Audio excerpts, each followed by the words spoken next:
Now, I'm not gonna lie, this is probably like the exact opposite to the title. Because instead of Roblox being doomed, or should I say Roblox anime being doomed, I think we're actually heading in a direction where the community, people like you and me, mainly you guys, actually are starting to know what you want to see within a Roblox anime game. Now, don't get it misconstrued. There's still quite a few of you guys that kind of get fooled by a couple of games. The game will look completely mid and you guys will either hype it up or genuinely enjoy what you're seeing for some reason. That's neither here or there. The game will come out and you'll realize. However, there's a lot of you guys now that are starting to see and actually play games and are starting to actually pick up on the fact that these games aren't actually what you're looking for in a new experience. There are quite a few games that are similar to games like GPO, Progress Slayers, etc. that are in development as of right now, even some of which that have come out recently that you guys are actually playing and are like, yeah, no, we don't really want any parts of this.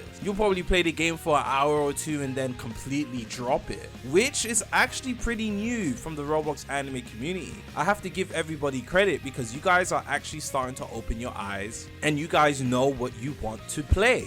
Now, granted, these games aren't out yet, the games quote unquote that you want to play. And this is actually really a good thing because it means that Roblox developers from now on are actually going to need to start putting in more effort in their game. You cannot use the same formula from GPO and Project Slayers, games that came out in 2021 and 2022, and expect the community to actually not only enjoy but play your games for longer than a day. Even games like Jujutsu Infinite that were actually super hyped up and you had hundreds of thousands of people looking forward to have seen a significant decline in the player base, mainly because, again, players are tired of the exact same formula. This isn't shots at Jujutsu Infinite developers. However, Jujutsu Infinite actually doesn't do anything different from the formulas that we've seen in games like GPO in the past. It's still the exact same thing, whereas you do quest until you're max level, and then you have a couple of raid systems with a couple of PvP mechanics, some slapped in the game somewhere. And if you give players the exact same game over the time span of 5 years and just put different skins on top of it, or should I say just slap a different anime title on top of it, one game is One Piece and the next game is Demon Slayer, the next game is Jujutsu Kaisen, players are actually able to distinguish that from one another. Now, granted, Roblox is pretty dry, so some players do actually retain and play these games for a certain amount of time. But again, I'm going to use examples that you guys are going to call me glazers for. When games like Overused and Revolveragz actually come to the platform, they are not actually doing, of course they're going to have similar mechanics, you're going to do quest and progress etc, but they're actually bringing new and interesting gameplay features, mechanics and progression styles to their games. Why would somebody want to go from playing a game like Overused and Revolveragz to One Piece Grand Blue 5 that has the exact same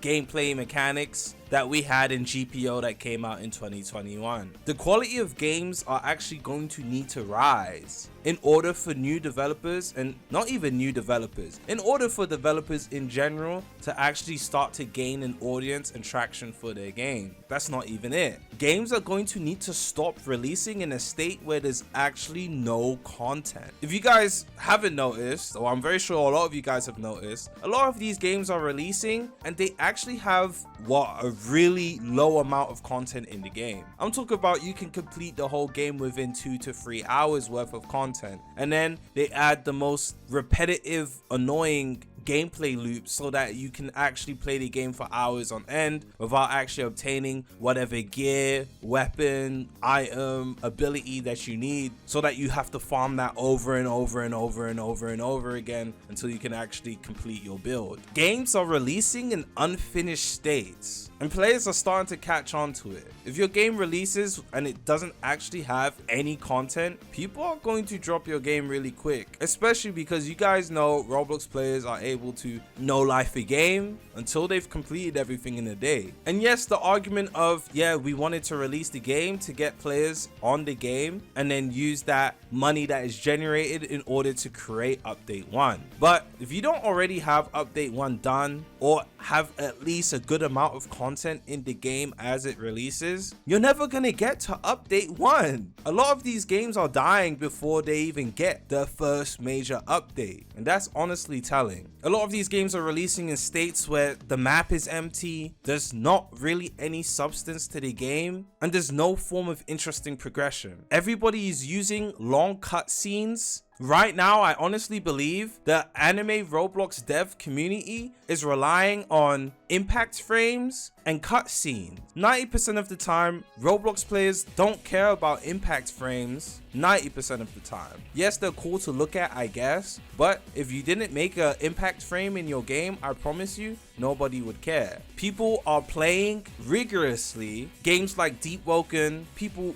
are still playing games like Rogue Lineage, etc. And there's no impact frames or cutscenes in these games. Stop overusing cutscenes and impact frames. Actually, in fact, it makes the development time take longer because making cutscenes is no easy task unless your game has story elements to it, of course. If your game has Jujutsu Infinite type of story elements where there's actually a story to play through, of course you're gonna make cutscenes. But a lot of these games nowadays, the story is either really trash, nobody cares about it, or it's just there. The cutscenes are actually just there for the sake of being there.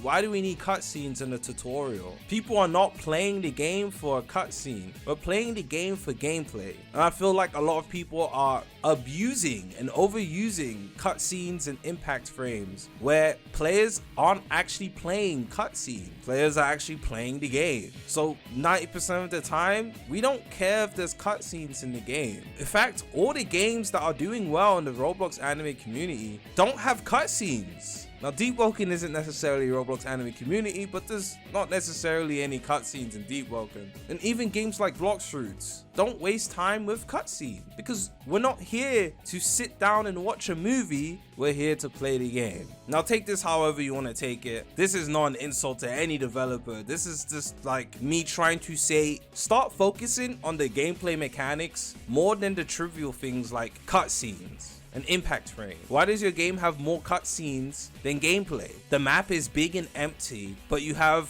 30 minutes worth of cutscenes in your game. It doesn't even actually make any sense. And also, combat mechanics is important. A lot of these games nowadays, the combat mechanics, the combat in general is really bad. If you have an ability that throws you across the map, that's terrible for the game's combat. If you have an ability that drags your opponent halfway across the map, that's terrible for the game's combat. If you have an ability that launches you forward 20 meters, that's bad for the game's combat. Now, I could put some examples on the screen where these over-the-top moves look cool, but don't actually help for the game's combat system, and it's just over the top and not interesting to actually play. But that would actually kind of be shots. That would be me sending shots. I don't really want to anger anyone. Outside of a handful of games, there's a lot of games that just need to focus on the game's gameplay. Anyways, I will actually end this video here. I do feel like this was more of a rant video than an informative video. I do want to do more of these because there are actually games I want to specifically talk about, but I don't know, bro.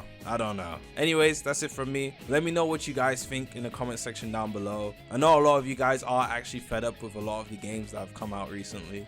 Again, I'm not gonna throw any names of any games out there. If anything, games will just be playing in the background just because. I know a lot of these games are being created for the sake of generating revenue, but you're not gonna generate any revenue if players aren't actually playing your game. So I don't know. Take my information or what I'm saying into consideration. I'll see you guys in the next one. Peace.